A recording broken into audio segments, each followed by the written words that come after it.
सर्वसामान्यांच्या हक्काचा आवाज जागर जनस्थान। श्री भगवान परशुरामांचा पालखी सोहळा त्र्यंबकेश्वरला उत्साहात संपन्न झालाय। जन्मोत्सव सोहळा अंगभूत श्री क्षेत्र त्र्यंबकेश्वर येथे श्री भगवान परशुरामांचा पालखी सोहळा भक्तिपूर्ण वातावरणात व मोठ्या उत्साहात संपन्न करण्यात आलाय।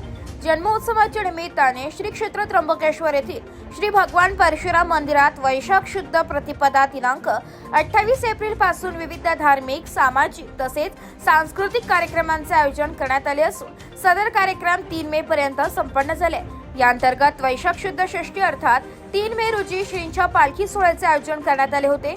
या निमित्ताने सकाळी श्रींची पवमान अभिषेक पूर्वक महापूजा वेदमूर्ती श्रीनिवास पाटणकर यांच्या हस्ते करण्यात आली।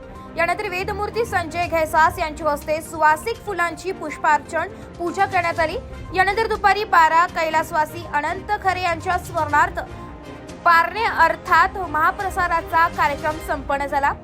यजमानपदी दुर्गेश घैसास होते। सायंकाळी ठीक 6 वाजता श्रींच्या पालखी सोहळ्याला सुरुवात करण्यात आली। नाशिकचे सुप्रसिद्ध अस्थिरोग तज्ञ डॉक्टर विजय काकतकर यांनी सपत्नीक भगवान परशुरामांचे पूजन केले। संस्थेच्या वतीने डॉक्टर दाम्पत्यांचा यथायोग्य सत्कार करण्यात आला।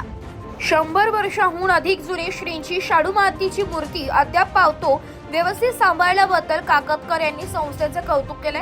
तसेच श्रींची चांदीची मूर्ती बनवण्याच्या संस्थेने संकल्प सोडला असून या शुभ कार्याकरिता काकतकर यांनी 51,000 रुपयांची देणगी दिली।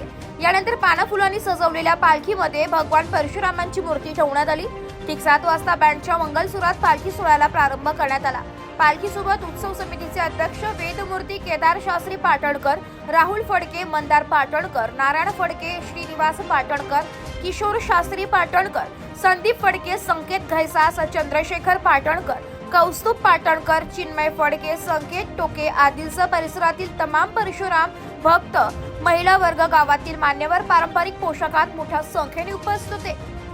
संपूर्ण पालखी मार्गावर आकर्षक रांगोळ्या काढण्यात आल्या होत्या। ठिकठिकाणी सुवासिनींनी भगवान परशुरामांच्या मूर्तीला औक्षण केले। ठिकठिकाणी पालखीवर पुष्पवृष्टी करण्यात आली। पालखी मागे ब्रह्मवृंदांचा मंत्रघोष आणि भाविकांचा भगवान परशुरामांचा जयघोष सुरू होता। पालखी जोगळेकर वाडा, छत्रपती शिवाजी व्यायामशाळा, श्री बल्लाळेश्वर मंदिर, कुशावर्त चौक, बोहरपट्टी, लक्ष्मीनारायण चौक, श्री बालाजी मंदिर मार्गे परत श्री परशुराम मंदिरात नेण्यात आली। आरती मंत्र पुष्पांजली करून रात्री मंत्र जागर करण्यात आला। जागर जनस्थान करिता प्रतिनिधी रवींद्र धारणे, त्र्यंबकेश्वर।